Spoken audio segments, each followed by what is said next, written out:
사회를 바라보는 새로운 시선. 신성원의 뉴스 브런치 뉴스픽. 뉴스 브런치 청취자 여러분들과 소통하며 만들어갑니다. 짧은 문자 50원, 긴 문자 100원이 드는 샵 9730, 우물정 9730번으로 함께해 주실 수 있고요. 라디오와 콩 앱으로도 많은 의견 보내주시기 바랍니다. KBS 1라디오의 모든 프로그램들 유튜브에서도 함께하실 수 있는데요. 실시간 방송 보실 수 있습니다. KBS 1라디오 채널 구독과 좋아요, 댓글도 많은 참여 부탁드리겠습니다. 화요일의 뉴스픽은 박다혜 한겨레 신문 기자, 조성실 시사평론가 두 분과 함께합니다. 어서 오세요. 네, 안녕하세요. 네, 반갑습니다. 네, 자, 첫 번째 뉴스픽 앞서 말씀드린 대로 어제 이제 4.3 희생자 추념식이 있었는데 사실 제주 4.3 사건, 제주도 도민들에게는 정말 가슴 아픈 그런 역사잖아요. 네, 그렇습니다. 사실 한국 현대사의 비극이죠. 그 당시에 제주도민의 거의 10%가 사실상 희생이 됐던 그런 사건인데요. 이제 올해로 75주년이었습니다. 그래서 어제 추념식이 열렸고, 이제 코로나 때문에 사실 한동안 좀 열리지 못하다가 거의 3년 만에 처음 정상화해서 열렸다고 해요. 근데 어제 분위기가 사실은 그렇게 썩 좋지만은 않았던 것 같습니다. 왜냐하면은 앞서 말씀해 주셨다시피 윤석열 대통령은 불참했고, 이제 한덕수 국무총리가 윤 대통령 추념사를 읽었거든요. 근데 그 이제 추념사가 딱 800자 분량 정도 됐다고 해요. 굉장히 짧죠. 그리고 이제 사실 그 내용을 이제 조목조목 좀 살펴보면 이제 어떤 그런 4.3 사건에 대한 정확한 뭐 어떤 희생자분들에 대한 어떤 뭐 추모 뭐 이런 뭐 그런 것들이 약간 있다기보다는 조금 느끼기에 좀 생뚱맞은 얘기들이 들어가 있었던 것 같아요. 예를 들면 이제 이런 말씀이 있으셨어요. 이제 제주를 격조 있는 문화 관광 지역, 청정의 자연과 첨단의 기술이 공존하는 대한민국의 보석 같은 곳으로 탈바꿈시키겠다고 약속드렸다. 품격 있는 문화 관광 지역으로 거듭날 수 있도록 정부와 지원을 아끼지 않겠다. 이제 이런 말이 있었어요. 그래서 추념사 절반이 거의 이런 문화 관광 활성화, 뭐 IT 콘텐츠, 뭐 디지털 기업 육성, 이제 이런 단어들이 있다 보니까 그 현재 계시던 이제 유족분들도 이게 4.3 추념식에서 사실 나올 수 있는 얘기인가? 이게 무슨 상관이 있는가? 4.3 사건과 좀 이런 의아함을 좀 많이 표시하셨다고 합니다. 그래서 이제 윤 대통령이 사실 그 당선인 시절 때는 찾았었거든요. 지난해에는. 근데 사실 첫 대통령 되고 첫 자리에 불참도 했다가 그다음에 이제 추념사에도 제대로 된 어떤 추념이나 어떤 애도나 이런 내용들이 좀 담겨 있지 않아서 좀 많이 제주도민 분들이 좀 실망하시지 않으셨을까 좀 그런 생각이 듭니다. 네, 대통령과 여당 지도부도 불참을 했잖아요. 네, 맞습니다. 이제 윤 대통령 같은 경우에는 당선인이 되기 전인 후보자 시절에 모든 여야 후보들 중에 가장 처음으로 제주를 찾았었거든요. 그리고 이제 당선되고 대통령이 되고 나면 이후 4.3 관련된 이제 보상, 손해배상의 문제라든지 그리고 피해자 명예회복의 문제라든지 이런 것들을 더 주력해서 진행해 나가겠다고 약속했던 데 반해서 이번에는 이제 3, 4월에 미국이나 일본 뭐 방문 일정 등 여러 가지 국무 일정이 너무 몰려 있기 때문에 이걸 준비하느라 방문하지 못했다라고 밝혔고요. 그래서 이제 대신 대표격으로 참석했던 이제 국무총리의 발언과 추념문 같은 경우에도 앞서서 기자님께서 말씀해 주신 것처럼 분량, 메시지 모든 면에서 좀 부족했다 보니까 굉장히 많은 아쉬움과 또 질타를 자아내고 있는 상황입니다. 그래서 근데 이제 이 배경에는 아무래도 대통령이 어떤 국가의 중요한 행사 그리고 더군다나 계속해서 ING 중인 이제 상황이잖아요. 특별법이 이제 어떻게 보면 거의 뭐 20여 년 전에 우리가 같이 여야 합의로 통과를 시켰지만 이제 누구를 희생자로 그러니까 지정하는가 그리고 이후에 우리가 재심 관련해서 기각 결정을 받은 그러니까 쉽게 말해서 사실은 무죄였는데 이제 국가적 폭력에 의해서 제대로 된 형사 절차도 밟지 않고 사형 선고를 받거나 이제 수감이 됐던 분들에 대해서 재심 결정으로 무죄 선고를 한 게 2019년에 불과하거든요. 그래서 이제 계속해서 진행 중인 이 사안에 대해서 대통령이 더군다나 약속 또 했는데 첫 번째 이제 4월 3일에 방문하지 않았다는 것이 큰 정치적 메시지를 주고 있다라는 또 비판을 받고 있습니다. 네. 지금 여당은 뭐 지금 말씀 두 분이 해주신 바대로 지난해 윤 대통령이 당선인 신분으로 참석을 해서 충분히 이야기를 했고 4.3에 대한 마음은 변함이 없다. 정치적인 해석하지 말아달라라고 했는데 두 분 어떻게 보십니까? 박대혜 기자부터. 네, 사실 그래도 아까 말씀하신 대로 아쉬운 측면은 있죠. 이날 사실 그 여당 지도부도 가지 않았고요. 네. 다만 이제 그 당내 비주류였던 이제 이준석 전 대표와 이제 이준석 계열로 이제 분류되는 의원들만 좀 참석해서 이제 말씀을 나누기도 했고 이제 민주당에 이제 이쪽에서 안 가다 보니까 민주당이 또 이제 반박 성명을 내고 했거든요. 예를 들어 박홍근 원내대표가 뭐 윤석열 정부 출범 이후에 이제 뭐 대통령과 여당 지도부가 모두 이제 모습을 보이지 않는다. 이제 네. 이러면서 사실 이게 추념과 이제 애도의 자리가 사라지고 이제 다시 여야 공방으로 네. 흘러가는 모양새가 되다 보니까 오히려 이게 그러니까 정치인들이 이제 정치적 이념의 장으로 만들어버리는 좀 그런 게 있고 아마 다들 아시겠지만 그 태영호 국민의힘 의원이 네. 그 4.3 사건을 두고 이거는 그 김일성을 포함한 이제 김 씨 일가의 어떤 지시로 일어난 것이다라는 발언을 함으로써 이거를 오히려 정치적 장으로 만들어버린 사실 그런 계기가 있죠. 근데 네. 아시다시피 사실 제주 4.3 진상조사위원회가 이제 국가적으로 꾸려지고 그 결과가 나오면서 이건 명백하게 결과가 나왔거든요. 이 제주 4.3 사건과 관련해서 이 당시 어떤 남로당 중앙당은 어떤 김씨 일가의 지시와 관계가 없는 사건이다라고 명백하게 나온 결과에 대해서 이제 태영호 의원이 정치적 수사와 발언을 계속했고 그 발언에 대해서 어떤 뭐 사과를 한다거나 아니면 당내에서 어떤 징계 절차를 밟는다거나 이런 네. 거는 좀 있지 않아서 만약에 이제 여당 측에서도 4.3 사건을 제대로 추모를 하고 이거를 제대로 애도를 한다면 당내에서 좀 수습하는 분위기가 있어야 됐었던 거 아닌가 네. 좀 그런 생각이 들기도 합니다. 네. 안 그래도 이 국민의힘 태영호 의원 이 발언을 두고 지금 뭐 사실상 사과 의사는 없다. 본인은 그렇게 밝혔고요. 네. 어떻게 보세요? 그리고 이 맥락 자체를 제대로 이해한 것인지 모르겠다라고 하면서 굉장히 강경한 태도를 보이고 있는데요. 단순히 이제 대통령이 국무 일정 때문에 참석을 못했다는 것만으로는 이렇게 과대 해석되기가 어려운 것 같습니다. 과대 해석이라고 주장하고 있는데, 근데 또 이제 정치적인 어떤 메시지라는 거는 종합적인 상황이 국민들에게 전달을 하는 거기 때문에 네. 이제 당내에서 지금 이번에 발언을 한 것은 아니고 이제 최고위원 경선 당시에 제주를 방문하면서 태영호 의원의 입장은 이제 그 김일성 일가의 어떻게 보면 지시 아래에 있었던 일원으로서 사과를 드린다라고 얘기를 했고 본인은 거기에 대해서 책임감을 느끼고 사과한다라고 말하면서 사실을 적시한 것이다. 네. 그런데 이제 역사적으로 국내에서 어떻게 정의되든지 간에 본인이 북한에 있었을 때 배웠고 또 여러 가지 북한에 있었던 매체들이 전달하고 있는 것들을 종합적으로 봤을 때 국내에 있는 이 4.3 진상에 대한 정의가 일정 부분 왜곡돼 있다라는 것을 이제 계속해서 강조하고 있거든요. 그래서 근데 문제는 당내에서 전혀 어떤 제재가 사실 없고 더군다나 윤리위에 제소됐지만 이렇게까지 강경 대응을 하고 있는 데 대해서 어떤 메시지가 없다는 것.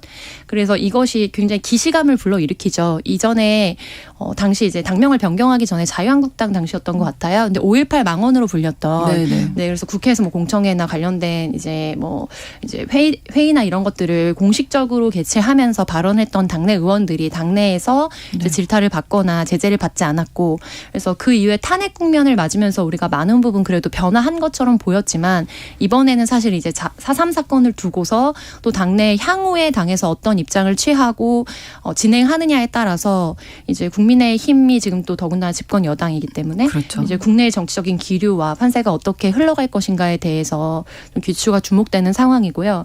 윤리 제소된 상황에 대해서는 계속해서 이제 고자세로 사실은 전혀 사과 의사가 없다라고 사실 밝히고 있는 상황입니다. 네. 3928님, 역사를 왜곡하면 안 되죠. 유족과 피해자들이 보고 있습니다. 김세웅님께서는 정치인들의 발언, 특히 적어도 이런 명백한 역사는 왜곡하지 않도록 유의해야 한다고 생각합니다. 이런 의견 주셨는데요. 아무튼 이 4.3 추념식 두고 이 매년 좀 갈등을 빚고 있는 모양새죠. 말씀하신 대로 그 추모의 시간이 돼야 할 이 장이 네. 정쟁의 장이 돼서는 안 되지 않겠습니까? 그렇습니다. 사실 문재인 전 대통령이 제주를 방문을 했어요. 이제 전직 대통령으로서는 처음이었는데 네. 이제 아마 방문을 하면서 최근에 이제 제주 4.3과 관련해서 이렇게 좀 역사를 모독하는 이제 일이 있어서 그러니까 그걸 이제 명백하게 이제 적시를 했는데 아마 이제 태용호 의원의 발언과 그리고 이제 사실 어제 또 문제가 됐던 것 중에 하나가 이른바 서북 청년단이라는 이름의 이제 극우 단체가 이제 등장을 했죠. 근데 이 이름을 아실 거예요.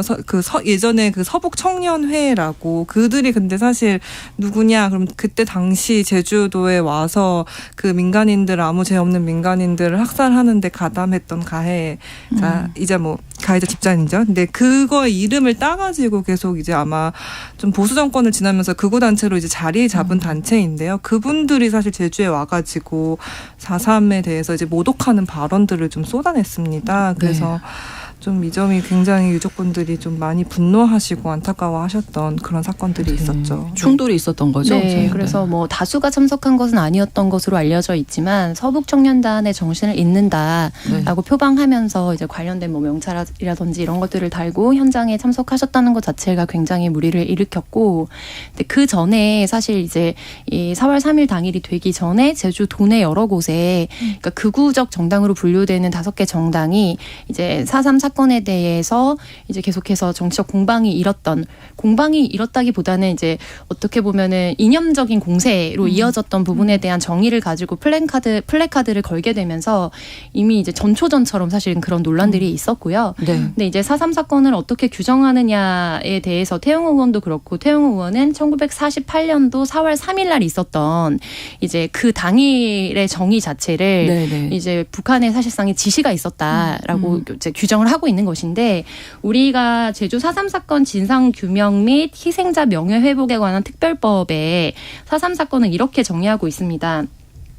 제주 4.3 사건이란 1947년 3월 1일을 기점으로 1948년 4월 3일 발생한 소요 사태 및 1954년 9월 21일까지 제주도에서 발생한 무력 충돌과 그 진압 과정에서 주민들이 희생당한 사건을 일컫는다. 네. 그래서 국내법은 이건 여야 합의로 통과됐던 법안이거든요. 네. 그래서 국내법은 이미 1947년 3월 1일을 기점으로 해서 정말 긴 시간이죠. 1954년 9월 21일까지 진행됐던 이제 진압 과정과 무력 충돌, 그리고 거기서 거의 지금까지 약 14,442명 정도셨던 것 같은데, 그러니까 훨씬 더 많을 거지만 사실 희생자로 인정되신 분들이 그 정도의 규모로 파악하고 있거든요. 그래서 당시 어떻게 보면 제주 전체 규모를 생각했을 때 정말 그렇죠. 절대적 다수의 네네. 주민들이 무고하게 희생됐던 사건 자체로 우리 법과 이제 현행 정치는 정치권을 규정하고 있고, 그런데 이것이 일단락되고 국가보고서 2003년도의 국가보고서와 2019년에 나왔던 추가진상 보고서를 통해서 네. 이제 어떻게 보면 정부 차원과 또 국가적 사과 이런 것들이 이루어지고 매듭이 지어졌다라고 생각했던 사건을 다시 또 그렇죠. 이념적 공방으로 끌어오게 되는 모양새입니다. 네. 그 당시에 뭐 몇 집 건너 제주도에서는 네. 그 장례를 치렀다. 네, 뭐 이런 맞습니다. 얘기도 맞습니다. 있을 정도는 주민들이 희생당한 이 부분이 저는 좀 와 닿아서 우리가 잊지 말아야 할 부분이 이 정치적인 뭐 이런 것보다 그 유족들, 제주도민들의 마음을 우리가 살펴야 하지 않나 이런 생각이 들거든요. 두 분 네, 혹시 네. 못다한 말씀 있으시면 박다희 기자님. 그렇습니다. 그 2021년에 제주 4.3 특별법이 전부 개정되면서 사실 추가 진상 조사에 들어가긴 했거든요. 그래서 네.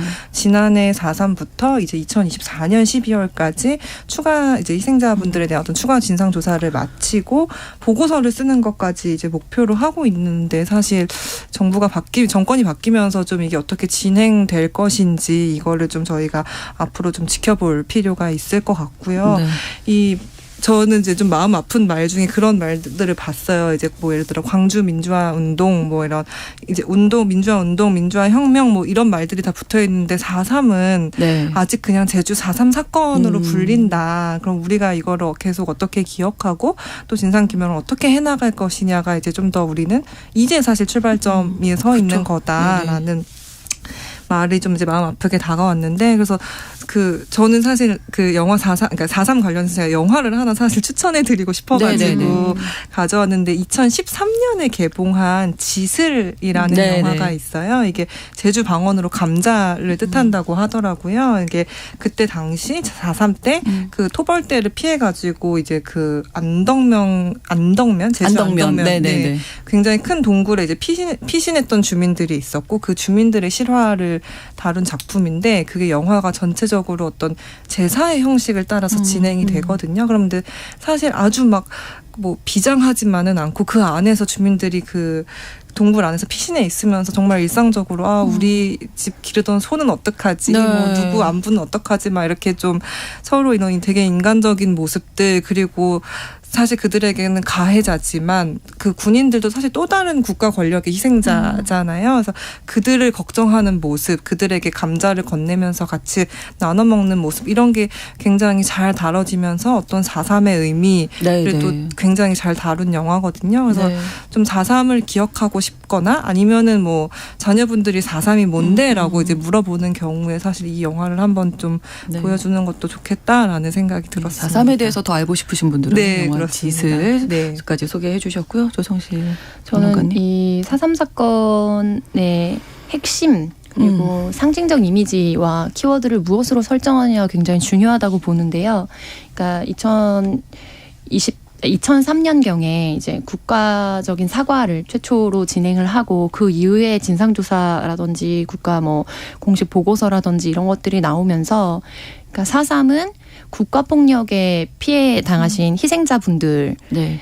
이다. 이렇게 규정을 사실상 한 20여 년 정도 차근차근 해왔고 거기에 대한 국민적 합의와 서사를 쌓아왔던 거거든요. 네. 그런데 생각해보면 이제 제주도 하면 우리가 여행지고 어떻게 보면 로망으로 제2의 도시로 네. 살고 싶은 곳이라고 생각하지만 우리가 방문하고 유명하게 알고 있는 여러 해변들이 그 당시에 집단 학살이 이루어졌던 장소들입니다. 네. 그리고 제주에 있는 여러 초등학교, 뭐 중학교, 고등학교 같은 경우에는 당시에 이제 무장 봉기를 인해서 집단 학살이 되었건 아니면 토벌단에 의해서 집단 학살이 되었건 이제 많은 주민들을 여기로 내려오면 살게 해주겠다. 그리고 이제 이념적으로 문제가 없다라는 것을 확인하는 절차다라고 얘기해놓고 많은 주민들이 모여 있을 때 뭐 총살을 한다든지 네. 그래서 사람들이 보는 앞에서 전시적으로 그런 어떤 사건들을 자행했던 현장이거든요. 그래서 우리가 이런 거에 대해서 역사적으로 여전히 계속해서 좀 진행 중인 사건에 대해서 좀 관심을 갖는 게 중요할 것 같고요. 네. 이제 두 번째로는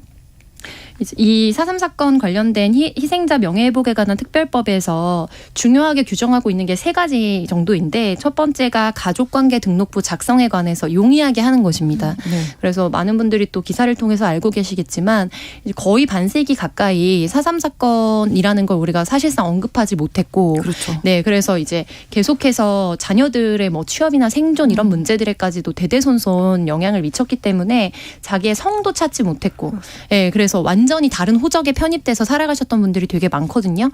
그래서 그런 피해자들과 희생자들이 여전히 생존해 있다는 것.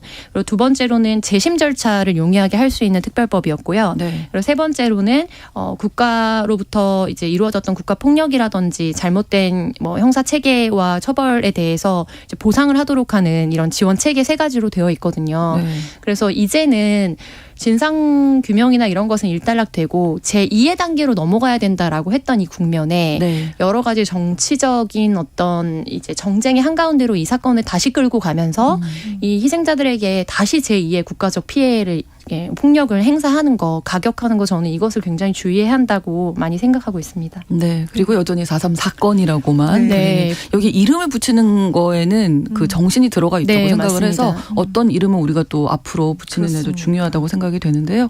2081번으로 무고한 양민학살이 있었는데 4.3 사건에 대한 국민들의 이해가 너무 부족한 것 같습니다. 그래서 저희가 계속 또 이 문제 매년 다루도록 할 거고요. 첫 번째 뉴스픽 4.3 사건 어제 있었던 추념식 관련 이야기 나눠봤습니다. 자, 이어서 두 번째 뉴스픽인데요. 이 문제가 그 18만 명이나 되는 회원들을 끌어모은 성매매 사이트가 적발이 돼서 좀 정리를 먼저 박다혜 기자가 해주실까요? 네, 이제 어제 대구 경찰청이 발표를 했고요. 네. 그 성매매 알선 사이트가 운영이 되고 있었는데 회원이 말씀하신 대로 18만 명이나 엄청나네요. 네, 보유하고 있었고 운영진이 한 8명이었다고 해요. 그래서 네. 8명이 이제 경찰에 붙잡혔는데 이제 1명은 구속되고 7명은 불구속 입건이 됐습니다. 그래서 이들이 좀 어떻게 이걸 운영했나 뭐 간단하게 보면 네. 대구 달서구에서 한 2021년 3월부터 한 12월까지 성매매 알선 사이트 2개를 운영을 하고 있었고 이제 성매매 업소 홍보를 원하는 업주한테 이제 광고비 명목으로 월 25만 원을 받은 혐의를 받고 있습니다. 그래서 이들이 그리고 또 이들이 사실 경찰 단속을 피하기 위해 가지고 굉장히 사이트 IP 주소도 일본 도쿄에 두기도 하고요. 네. 이제 범죄 수익금 같은 경우는 한 곳에서 이렇게 출금을 하면 걸리기 쉬우니까 뭐 근처에 뭐 청도, 여수, 뭐 다른 구미 이런 다른 도시들을 순회하면서 좀 인출을 한 것으로 나타났고요. 네. 네, 그런 식으로 좀 작업을 계속 해왔던 것 같습니다. 네. 이 불법적으로 벌어들인 돈도 꽤 되겠는데요. 18만 명이나 회원이 네, 되니까. 맞습니다. 네. 그래서 이번 사건에서 우리가 주목해야 될 사안은 이 범죄 수익금에 대해서 어떻게 조치할 것인가의 문제인데요. 성매매, 알선 등 행위의 처벌에 관한 법률 제19조를 보게 되면 이제 성매매, 알선 등 행위를 한 사람 의 경우에는 3년 이하의 징역 또는 3천만 원 이하의 벌금에 처하도록 하고 있습니다. 근데 이제 뭐 단체를 만들어서 진행했을 때 조금 더 가중처벌하도록 하고는 있지만 그것도 뭐 최대 뭐 1.5배, 2배 이상을 넘어가지는 사실 않기 때문에 그리고 이 성을 파는 행위를 하는 경우나 혹은 알선할 목적으로 광고를 한 사람 역시도 20조에 근거해서 네. 똑같이 3년 이하의 징역 또는 3천만 원 이하의 벌금이거든요. 그래서 이게 시장의 논리를 생각했을 때 여기서 나중에 이제 받게 될 벌금이라든지 본인이 그리고 이 적발될 확률 네, 이런 네, 것들을 네. 생각하면은 훨씬 더 이득이 되는 장사라고 생각할 수밖에 그 없는 정도는 사회적 구조인 감수하고도? 거죠. 네네. 그래서 그런 부분에 있어서 막 인터넷 여러 가지 사이트들이나 이런 것들을 보면은 굉장히 직설적이고 또 원색적으로 아 그렇다면 하루당 뭐 만약에 감옥에 간다고 해도 하루당 일당이 얼마 정도라면 이거는 남는 장사 아니냐라고 조소하시는 분들도 계시거든요. 그래서 당연히 이런 사회적 구조가 바뀌지 않으면은 이런 사안에 대해서는 사실 계속해서 변종 업체 그다음에 사이트나 이런 방법을 바꿔가면서 이런 알선들이 성행할 수밖에 없는 구조인 것 같습니다. 요즘엔 또 스마트폰 쓰시고 SNS 많이 이용하시니까 광고가 이렇게 올라올 엄청 많이 때가 네, 있어요. 네. 깜짝깜짝 놀랄 때가. 그렇죠. 네. 이게 되게 접하기가 굉장히 쉬워졌고요. 이제 네. 트위터, 인스타그램 같은 진짜 일반적으로 하시는 SNS에서도 굉장히 많이 떠서 네. 사실 저는 가끔 이게 그러니까 저희 같은 성인 말고 아이들이 보기에도 그게 가장 굉장히 걱정이죠. 접근이 쉽거든요. 네. 그래서 좀 대책 마련이 필요하지 않을까. 네. 그 부분을 좀 논의해야 되지 않을까 좀 그런 생각이 굉장히 많이 듭니다. 네, SNS에도 성매매 알선 광고가 2022년에 14만 건 이상이 적발이 됐다고 하니까 그렇습니다. 실제로는 더 많을 것 같은데요. 네. 네. 맞습니다. 그래서 이제 사이트 같은데 팝업 형태로 올라오던지 아니면 중간중간 뜨는 그런 광고를 이제 차단하는 브라우저가 또 유행하기도 했죠. 그렇습니다. 자, 그리고 지금 산불이 전국 동시다발적으로 일어나고 있는데 산불 등 3단계 발표 중인 전남 한평, 순천 산불 현재 헬기 투입을 해서 진화의 속도를 내고 있는 상황이고요. 광주와 전남 11개 시군에 건조주의보, 흑산도와 홍도에 강풍 경보가 발효되어 있는 상황이고 모레 오전까지 바람도 강하니까 산불 정말 주의를 하셔야겠습니다. 산불은 예방이 최선이니까요. 뉴스 브런치 1부 마치고 2부에서 뉴스픽 바로 또 이어가겠습니다. 11시 30분부터 일부 지역에서는 해당 지역 방송 보내드립니다.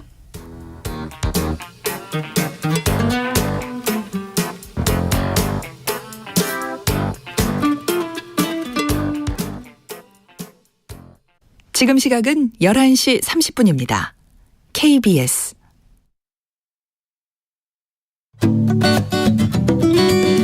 여러분은 지금 KBS 1라디오 신성원의 뉴스 브런치를 함께하고 계십니다.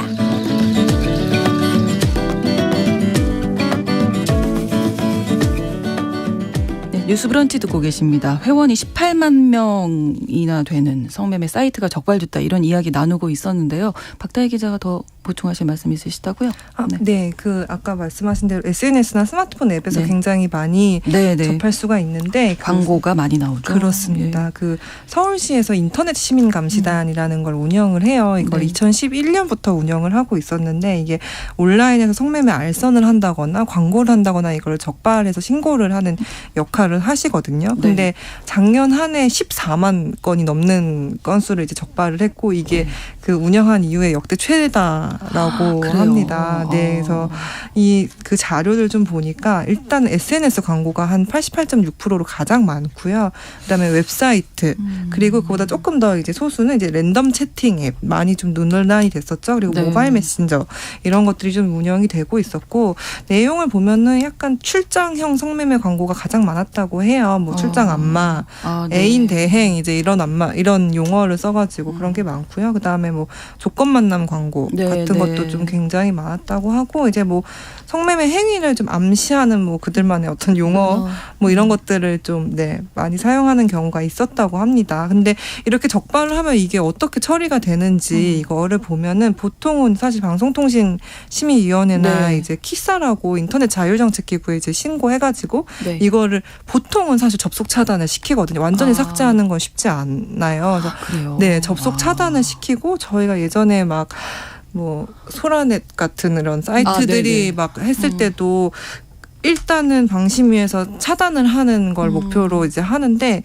문제는 이게 이 많은 건수에 비해서 네. 방심위가 할 수 있는 대응이라는 게 네. 되게 사실 그러니까 어떻게 보면 좀 피해자나 이런 입장에서는 굉장히 느리고 네. 방심위 이걸 담당하는 방심위 직원분들도 많지 않아요. 그러니까 그렇군요. 한 명이 너무 많은 건을 처리해야 하는 좀 상황이 있다 보니까 늘 이분들도 되게 과로에 시달리면서 이제 하고 그렇군요. 있거든요. 네, 그래서 좀 이 이미 적발되는 너무 많이 퍼져 버린 건수에 거죠. 비해서는 좀 너무 적은 대응책이 지금 실행되고 있는 거 아닌가 좀 그런 생각이 듭니다. 그 얼핏 우리가 SNS 많이 이용을 하는데 네. 이거는 완전 개인적으로 보는 거라 맞습니다. 말을 안 하면 모르는 네, 거죠. 맞습니다. 이게 정말 무서운 것 같아요. 네, 그래서 이번에 지금 오늘 우리가 다룬 기사는 성매매 알선 네. 관련된 거지만 이게 알고리즘 자체는 불법 촬영 피해랑 맞습니다. 똑같거든요. 그래서 일전에 막 그런 기사들이 많이 쏟아졌잖아요. 외국에서 같은 형량을 가지고 하게 되면 종신형 이상 네. 뭐 몇백 년 관련돼서 처벌을 받게 될 텐데 국내에서는 고작해야 많아야 뭐 3년, 뭐 3년, 2년 정도 선에 그친다.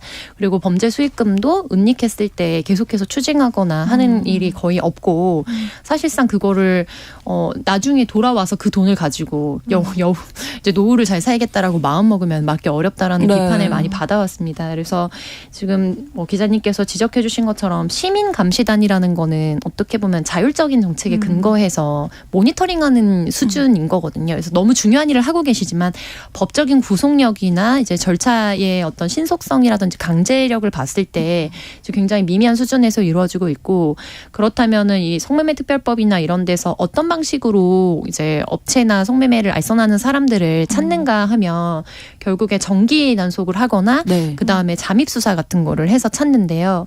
이제 그 전 같은 게 오프라인 상에서 사실 이루어질 때에는 네. 이제 정기 단속이라는 게 뭐 지역별 유착 관계나 이런 것들로 인해서 잘 진행되지 않는다는 비판이 분명히 있었지만 그럼에도 불구하고 매장이 있기 때문에 업체가 그렇죠. 있기 때문에 방문을 할 수 있었거든요. 네. 근데 지금은 이제 너무나 방법이 이제 다양해지고 그렇죠. 그래서 변종이 많아지고 네, 그리고 네, 온라인상의 잠입 수사를 해야 되기 때문에 이제 굉장히 어려운 상황입니다. 어쩌면 그래서 좀 불가능에 가깝다. 네, 맞습니다. 네. 그래서 네. 국내 상황이 이제 IT 관련해서 전 세계에서 정말 가장 앞선 하이엔드의 수준을 자랑하고 있는데 그거의 어떤 명암이라고 해야 되죠. 그래서 불법 촬영이라든지 성매매 알선을 이런 IT에 접목한 방식으로 이제 빠르고 그리고 더 이제 어떻게 보면은 단속하기 어려운 방식으로 진행하고 있다는 거. 그래서 이것이 우리 사회가 갖고 있는 굉장히 어두운 면이라고 볼 수 있겠죠. 8971번으로 7살 아들이랑 같이 인터넷 기사 보다가 갑자기 이런 비슷한 사이트 네. 얼마나 놀라셨을 네. 거예요. 맞습니다. 7살인데. 네. 그러니까 아이가 혼자 보다가도 맞아요, 네. 너무 쉽게 접할 수 있는 거예요. 그러니까 이게 네. 정말 큰일이다 싶고 우리 아이들에게는 보여주면 네. 안 될 것 같은데 진짜, 좀 네. 처벌이 너무 가볍다라는 네. 일단 생각 네. 그리고 단속을 좀 어떻게 할 수 있는가 이게 너무나 범죄의 속도는 빠르게 진화되고 있는데 네. 따라가지 못하고 있다 네. 이런 생각이 들어서 그래서 실질적인 거라서 조금 말씀을 드리면은 예.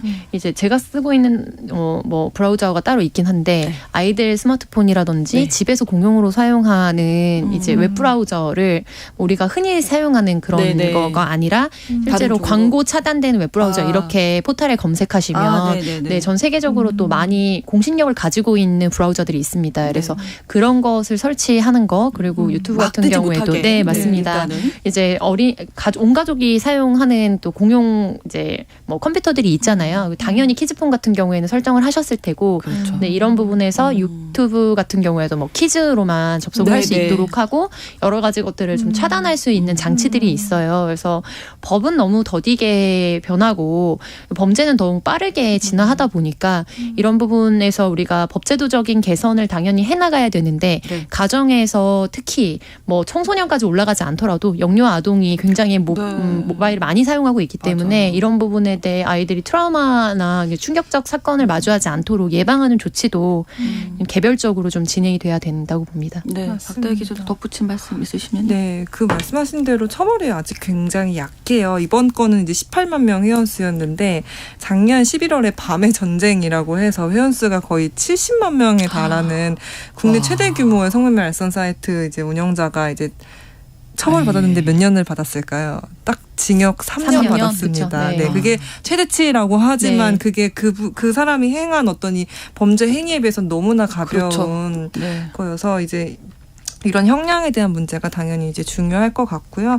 말씀하신 대로 저는 그러니까 소위 말하는 리터러시라고 하죠. 디지털 문해력에 대한 그 교육도 좀 계속돼야 하지 않을까 좀 그런 생각이 좀 듭니다. 이걸 어떤 콘텐츠를 접할 것이 이렇게 차단하는 것도 필요하고 맞습니다. 가정 내에서 계속 교육을 하는 것도 좀 필요하고 이제 좀 걱정이 되는 거는 그러니까 최근에 왜 그 챗 GPT가 좀 이제 화제가 되면서 근데 AI가 너무 빠른 속도로 발달을 하다 보니까 뭐 유발 하라리 같은 학자나 뭐 일론 머스크 같은 뭐 그런 그 회사 대표들이 AI 개발을 우리가 의도적으로 좀 천천히 할 필요가 있다. 우리가 인간이 여기서 한번 좀 브레이크를 걸고 좀 생각을 해보자라고 했거든요.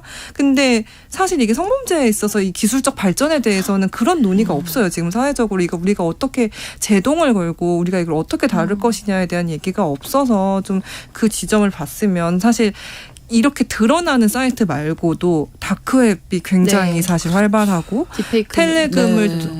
텔레그램을 통해서 사실 저희가 한 번 N번방이 화제가 됐지만 그 이후에 계속 사실 운영이 되고 있거든요. 그래서 이제 그런 문제들 그리고 사실은 이제 뭐 소위 말하는 물뽕이라고 불리는 이제 클럽에서 정말 흔해진 마약들 이런 것들에 대해서 좀 제대로 된 그런 논의와 수사가 필요하다고 생각을 하고 SNS에서 주로 이런 성범죄 같은 얘기를 할 때 그 제가 플랫폼 회사들에 좀 물어봤어요. 왜 이런 거에 좀 대응이 굉장히 안 되고 느린지. 근데 이들이 사실 아동에 대해 유해한 컨텐츠 그러니까 혹은 아동을 대상으로 하는 컨텐츠는 좀 열심히 하긴 하거든요. 근데 그냥 성인 여성 자체가 피해자가 된 컨텐츠에 대해서는 사실은 좀 그렇게 주의 깊게 보지를 않고 그렇게 엄격하게 단속하지 않아요. 그렇군요. 네, 그래서 좀 저는 이런 피해자 범위 좀 확대하면 좋지 않을까 좀 그런 생각이 듭니다. 네, 아무튼 우리 아이들을 위해서라도 우리가 귀와 눈을 부릅뜨고 좀 잘 감시를 해야 할 것 같습니다. 화요일의 뉴스픽 박다혜 한겨레 신문 기자 조성실 시사평론가 두 분과 함께했습니다. 고맙습니다. 네, 수고하셨습니다. 감사합니다. 신성원의 뉴스 브런치는 여러분과 함께합니다. 짧은 문자 50원, 긴 문자 100원이들은 샵 9730. 무료인 콩앱과 일라디오 유튜브를 통해 참여해주세요.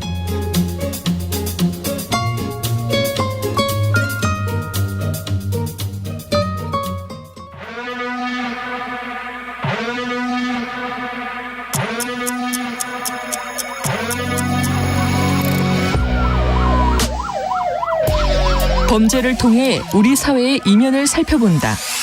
뉴스 브런치 서혜진의 범죄연구소.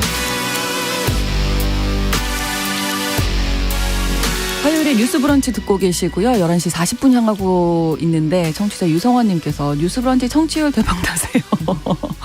라고 말씀해 주셨는데 전 몰랐는데 지금 청취율 조사 기간이라고 하네요. 평일 오전 11시 5분부터 신성원의 뉴스 브런치 잘 좀 부탁드리겠습니다. 서혜진의 범죄연구소 시작할 텐데요. 서혜진 변호사 나오셨어요. 안녕하세요. 네, 안녕하세요. 청취율 조사 기간입니다. 또 따끈따끈한 범죄 소식을 네, 알겠습니다. 알려주셔야 될 텐데. 자, 오늘 어떤 범죄인지 궁금합니다. 뭐 따끈한 범죄 소식은 아니고요. 네. 항상 있어온 이 고질적인 문제라고 할 수 있는 학내 성폭력을 좀 다뤄보려고 해요. 네. 학내 성폭력 중에서도 교수에 의해서 벌어지는 그 성폭력 사건을 좀 위주로 다뤄보려고 하거든요. 그렇죠. 그 권력형 성폭력이라는 말을 많이 들어보셨을 거예요. 네. 근데 이 말이 뭐 어디 뭐 정치권이나 이런 데서 사실 만들어진 용어가 아니라 참 아이러니하게도 대학교에서 만들어진 용어거든요. 하도 이런 사건이 많이 일어나다 보니 그러니까요. 권력형 성폭력이라는 용어가 탄생한 그 장소도 바로 이제 대학입니다. 네, 가장 어떻게 보면 정직하고 깨끗해야 할 학교에서 이런 일이 일어난 게 너무 안타까운데요. 학내 성폭력이 세상에 알려진 사건이 있었겠죠? 네, 일종의 이제 학내에서 벌어지는 성희롱에 대한 최초의 미투 사건이라고 좀 볼 수 있는데요. 네. 93년도 서울대학교에서 발생한 사건이에요. 네. 피해자는 이 대학의 조교였고요. 가해자는 이제 같은 과의 교수였는데요. 교수가 이 조교를 지속적으로 계속 이제 원하지 않는 신체 접촉을 하고 또 성적 언동을 계속합니다. 그리고 이런 것들을 좀 거절을 하니 네. 좀 피해자에게 좀 불이익한 처우를 하거든요.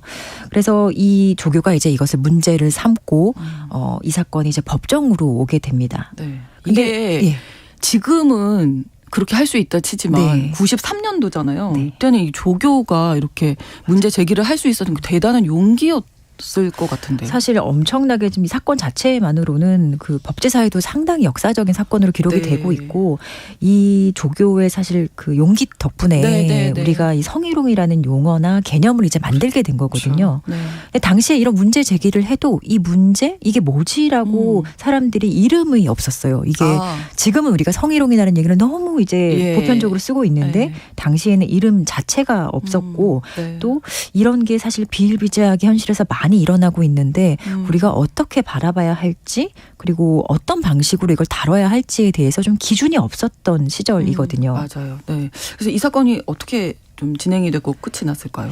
이 사건은 이제 성희롱 피해자가 그 가해자인 이제 교수를 상대로 그리고 이 서울대학교 총장이나 대한민국을 상대로도 피고를 삼아서 5천만 원의 손해배상 청구를 제기를 합니다. 네.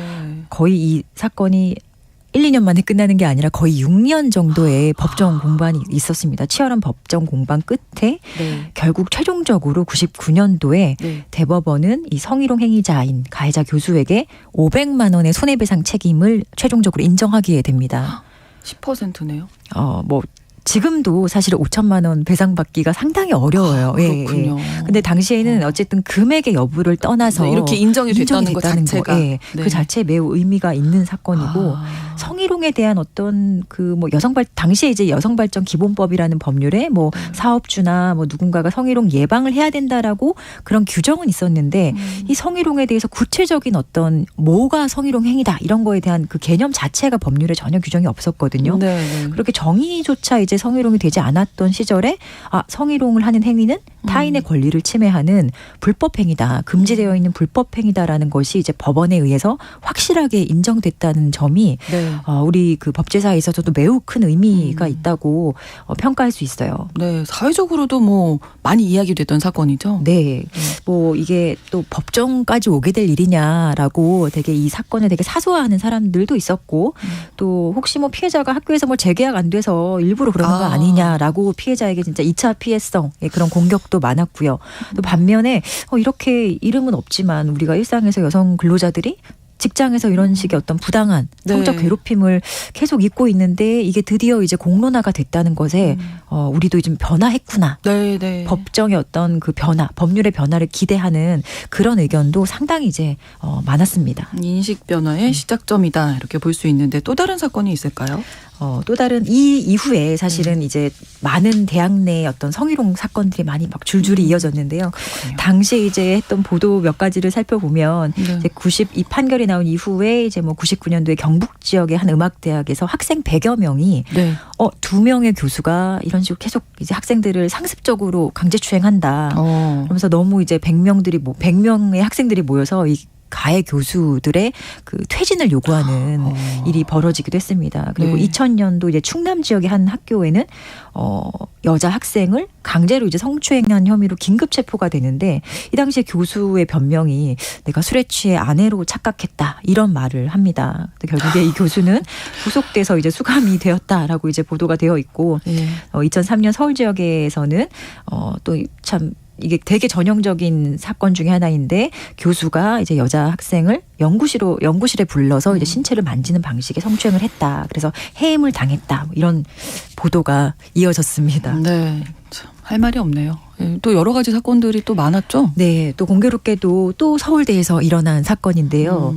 2014년도에 이제 세상에 알려진 사건입니다. 이번에는 그 93년도에 일어난 그 단순한 어떤 성적 괴롭힘 이런 성희롱의 문제가 아니라 네. 범죄가 되는 형사적으로 처벌이 되는 강제추행 사건이었거든요. 네. 그러니까 서울대학교의 한 교수가 자신의 학생들에게 상당히 오랜 기간 동안 상습적으로 이제 성추행을 저지른 사건이에요. 네. 이게 2014년 11월에 어떤 국제 수학자 대회라는 것이 열리는데 네. 여기서 어떤 인턴 학생이 이제 성추행 피해를 당합니다. 그래서 이 사건을 계기로 이런 교수에 대한 어떤 문제점, 이 가해 교수의 이제 평소 어떤 다른 학생들에 대한 어떤 다른 피해 이런 것들이 좀 공론화되거든요. 그래서 이 학교의 그 커뮤니티 사이트에 이 가해 교수의 어떤 성추행 피해자들이 하나 둘씩 커뮤니티에 몰려왔던 겁니다. 그래서 자기들이 그동안 말하지 못했던 피해 사실을 이제 하나씩 드러내면서 서로 연대하기 시작을 하고요. 그러니까 피해자 연대체를 결국에 만들어서 공동으로 행동을 하게 됩니다. 네. 당시에 거의 뭐 20여 명이 넘는 피해자들이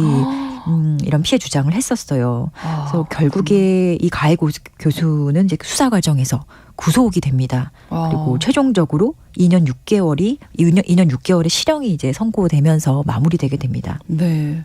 그러니까 아주 오랜 기간 동안에 있었던 일인데 말 못하고 이제 다 숨어 있다가 이제 나오게 된 네. 거잖아요.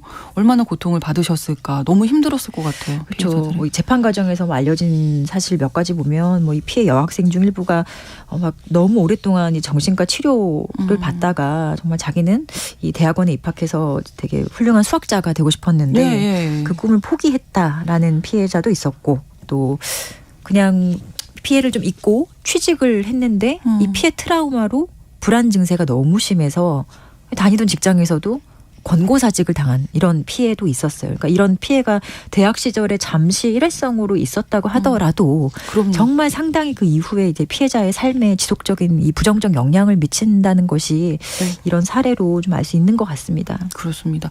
뭐 많은 분들이 지금 의견 올려주고 계시네요. 2239번으로 1993년이면 당시 조교가 정말 용기 있었다고 지금의 뭐 사회 미투 운동이 있어도 여전히 은폐되는 일이 많은데 정말 용기 있는 일이었다 이렇게 말씀해 주셨고 0105번으로는 도대체 서울대 교수 사례가 왜 이렇게 많은지 서울대 지성의 전당 아닙니까 이렇게 말씀해 주셨는데 뭐 좋은 분들도 많으시겠죠. 근데 일부 그런 일이 좀 많이 발견이 됐던 거고 4526번으로 교수가 학생에게 행하는 성폭력도 권력형 성폭력 맞죠? 왜 이렇게 권력형 성폭력이 계속되는 걸까요? 이제 잠시 후에 서혜진 변호사님께서 말씀해 주실 겁니다.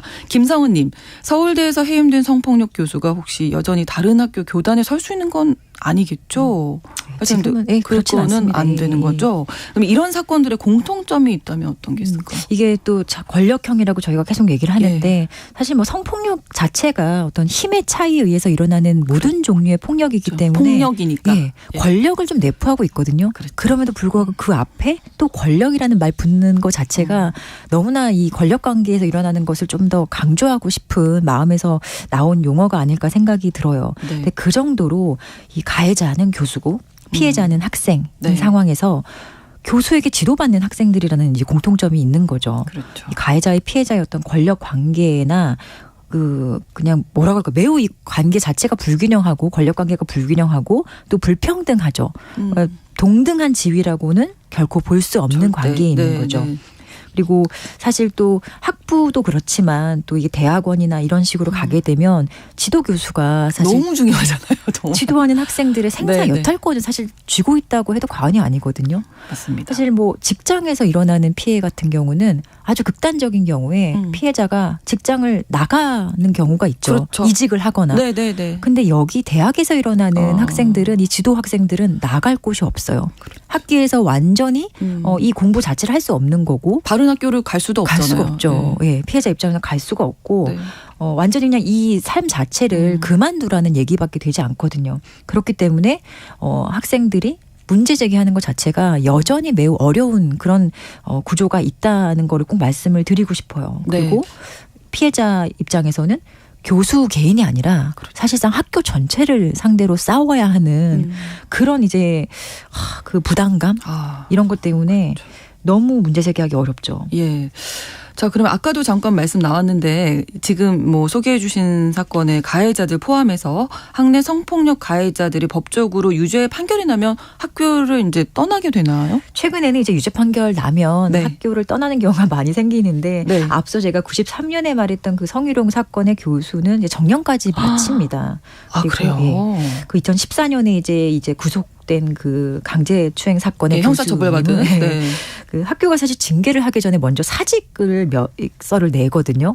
근데 이제 거센 이제 비난을 합니다. 징계를 해야지 어떻게 그렇죠. 그냥 나가냐 이래서 결국에 이제 학교가 좀 부담감을 느꼈는지 이제 사직 처리는 받아주지 않고 이제 파면을 하게 됩니다. 근데 이게 그 실제로 보면은 아직도 그 이런 성희롱, 성폭력 사건에 연루되거나 아니면 가해자로 이제 지목된 교수들이 바로 이제 학교를 떠나지는 않습니다. 그렇군요. 그리고 떠난다고 하더라도 떠나기까지의 그 시간이 걸리거든요. 그래서 언제 떠나는가. 그러니까 네. 피해자의 이제 학습권이 그동안 엄청나게 침해되는 거죠. 그렇죠. 그러니까 분리가 사실상 학교에서는 매우 어려울 수 있는 거고 현실적으로. 그래서 피해자는 좀 학교 남아서 공부를 계속 할 수 있는 그런 상황도 아니고 결국에는 이런 모든 절차가 끝날 때까지 그런 부담감이나 이런 것들을 피해자가 오롯이 이제 감당을 해야 되는 그런 상황인 거죠. 네. 그러니까 사실 학내 성폭력이라는 게 좀 말하기 좀 애매한 다 아는 사이고 이러니까 피해자들 입장에서는 교수의 어떤 말부터 어떤 말까지 어떤 행동까지를 뭐 성폭력 뭐 성추행이라고 해야 할지 거부 의사를 너가 왜 얘기 안 했어 이러지만 그것도 애매할 때가 있잖아요. 네. 네. 그래서 그런 애매한 것들이 아직 항상 문제가 되긴 하는데 네. 그 피해자가 일단은 뭔가 항상 교수들이 뭐 성인들이고 성적 자기결정권 행사할 네. 수 있는 성인들인데 왜 의사를 표현하지 않았냐 이런 식의 얘기도 많이 하거든요. 그리고 경우에 따라서는 합의된 관계였다라든지 이런 되게 극단적인 주장이나 변명을 많이 하시는데 네. 이런 것들 자체가 사실은 성립되기 어려운 관계입니다. 교수와 학생들의 관계를 생각해 보면 그래서 그 미국이나 영국 같은 곳에서는 아예 교수와 이 학생들 간의 어떤 그 연애 관계라든지 이런 사적 관계 자체를 금지하는 그래요? 그런 학교도 상당히 많아요. 미국의 어떤 아이비리그의 대학도 많고 네네. 최근에 보도에 따르면 영국의 이제 옥스포드 대학도 그런 네. 방식으로 교수와 아예 금지. 아예 금지한다. 예. 뭔가 관계가 생겼을 때는 학내에서 철저하게 징계한다. 이런 방식으로 이 문제를 좀 해결하려는 그런 이제 새로운 방법을 찾고 있는 거죠. 네. 아무튼 반복이 계속 되고 있어서 학내 성폭력을 좀 근절할 수 있는 제도적 법적 장치 어떤 게 필요할지 끝으로 좀. 네. 물론 이런 사건이 있을 때 이 가해자를 좀 엄중하게 처벌을 해야 되는데요. 네. 실제로 뭐 교수라고 해서 형사적으로 더 무조건 강력하게 처벌한다 이런 것들은 지금 뭐 그런 법률도 존재하지 않을 뿐더러 이게 얼마만큼 효과가 있을지는 모르겠어요. 실제로. 그리고 실제로는 또 판결의 마지막에서는 교수라는 어떤 사회적 직업 사회적인 그 직업의 지위. 의미 그리고 뭔가 우월적인 지위 이런 것 때문에 같은 죄명이라도 조금 더 엄중하게 이제 처벌하는 경향이 지금은 있습니다. 분명히. 네. 그렇지만 또 교수이기 때문에 감형을 받는 경우도 분명히 또 있어요. 네. 그래서 최후적으로 사실 형사적인 선택을 해야 되는 건데 형벌은 가장 마지막에 와야 된다는 원칙을 좀 고려한다면 네. 우리가 이런 학내에서 이런 사건이 발생했을 때 학교에서 네. 그 가해자 교수나 이제 가해자들에게 엄중한 책임을 묻는 방식으로 좀 학교의 자정적인 노력이 여전히 더 필요한 부분이라고 생각이 듭니다. 교육도 많이 해야 되고요. 그렇습니다. 서혜진의 범죄연구소 오늘 학내 성폭력 문제 생각해봤습니다. 서혜진 변호사와 함께했습니다. 고맙습니다. 고맙습니다. 오웬의 노래 무지개는 있다 오늘 끝곡으로 전해드리면서 신성원의 뉴스 브런치 화요일 순서 마치겠습니다. 저는 내일 오전 11시 5분에 다시 찾아오겠습니다. 고맙습니다. 눈도 안 뜬 이 아침을 맞고 지친 나를 위해 기도